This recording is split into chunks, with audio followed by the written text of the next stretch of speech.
This is Dr. Corey Maas on Looking Your Best. I had two patients this week that asked me about permanent lip augmentation, and I wanted to comment on it. I've written a couple papers about this in the medical literature, and I feel very strongly about it. Partly because of those papers, I've had a number of patients referred over the years that have had permanent lip fillers. And while permanent fillers have a role, and I think they can be used in some areas very effectively, the use of silicone injections and Bellafill or Artefill, the products that are approved in the United States, although they are off-label uses in the lips, I think are too dangerous in terms of long-term outcomes and side effects to make them worth the benefit of not having to have to be retreated. Basically, these long-term fillers, and there's 57 of them now available that are permanent injectable fillers in Europe. So they are widely available there, but not often used there, and there's a reason, and that is that people can get granulomas, which are inflammatory nodules that can be really permanent in the lips, and they can be quite dramatic. It can make the lips hard and inflamed and very unnatural looking. I've had patients sent to me that have had attempts at surgical excision. I myself have done surgical excision of extreme nodules in the lips. And so these inflammatory granulomas are really an immune response to what the body perceives as a foreign body, a lot like if you were to get a thorn in your finger. It's in your lips, so we don't have a lot of wiggle room in terms of how it looks. And in fact, I've got patients that have tremendously over-volumized lips because those granulomas continue to form and they're just not controlled. Now, there are treatments for them, and I'm, again, not encouraging people to do this because you can treat them, but there are steroid injections and 5-FU and other treatments that we can use to try to calm that inflammatory response down if you were an unfortunate patient that decided to go with a long-term or permanent filler for your lips.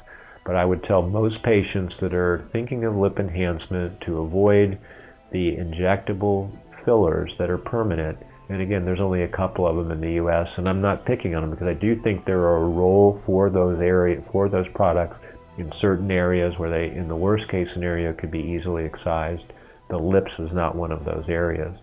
So my suggestion for people who want long-term volume enhancement or more vermilion, so see more of the red lip, what we call the body of the lip, or to go to the surgical options. And there's really three that I think of, and they are interrelated to one another. There's the subnasal lip lift, where the incisions are carefully hidden underneath or in the nostril itself and underneath the columella, the little piece of skin between the two nostrils, and up on the ala, the lateral nasal wall. That allows us to literally lift the lip up, which gives more vermilion show, and it gives it for the long term. It's a simple procedure. It can be done in the office with local anesthesia. I've got videos showing the procedure itself as well as before and after pictures, and it looks very natural and gives a great long-term lip enhancement. There are other ways to do it that you can't see the incisions at all because they're inside the mouth, and they're basically using some of the principles of surgery in terms of plasty. We call them labioplasty, if you will. One of them is the V to Y plasty or the W plasty, where from underneath the lip we'll make an incision in the shape of a V and then repair it in the shape of a Y, which allows the lip to move forward and roll out. And I've done combinations of the lip lift and V to Y plasty to get more fullness, more vermilion show, and better really white to red lip ratio. In the ideal world, you're in the 1 to 3 or better range. In other words, 1 part red lip to 3 or less of the white lip. And as we age, that white lip gets longer, no question. The subnasal lip lift actually really dramatically improves those ratios.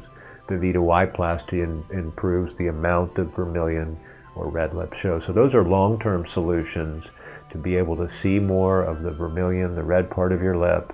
And I can't stop the discussion of this without mentioning the corner of the mouth lift, because in many people, right at the corner of the mouth as we age, there'll be tissue hanging over the edge here, extending into the marionette line. And those patients are excellent candidates for what we call a corner of the mouth lift, which involves a very small triangular incision of that redundant tissue and actually elevating the corner of the mouth. And we're really trading off a deep line, that's the curvature of the so-called marionette line, or the crease in the corner, for a small and very difficult to identify linear scar that is diagonal and in the lip lines. And it's an excellent trade-off because it's very hard to see that scar and really gets rid of the sagging or downturned mouth, I guess is the best way to describe it. So for people really looking for longer-term options, I really advise avoiding permanent lip fillers and going to these surgical options: the subnasal lip lift, the corner of the mouth lift, the V to Y advancement. I'm not a big fan, although I've seen in certain cases that's a good indication, with direct lip advancement, which involves making an incision right along the border of the lip and taking out some of the white lip.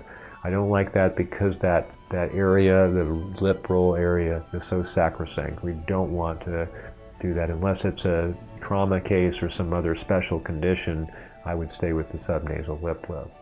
If you have any other questions about permanent lip enhancement or long-lasting lip enhancement, including those fillers that we don't advise, but the surgical options in particular, don't hesitate to write. You can send pictures of your lips that don't identify you so you can share them with other people and my thoughts on them. You can send those to drmaas.com. You can visit my website at drmaas.com or maasclinic.com to find out more information, see before, after, and after pictures, and learn a little bit more about these procedures that can really help you stay looking your best. This is Dr. Corey Maas.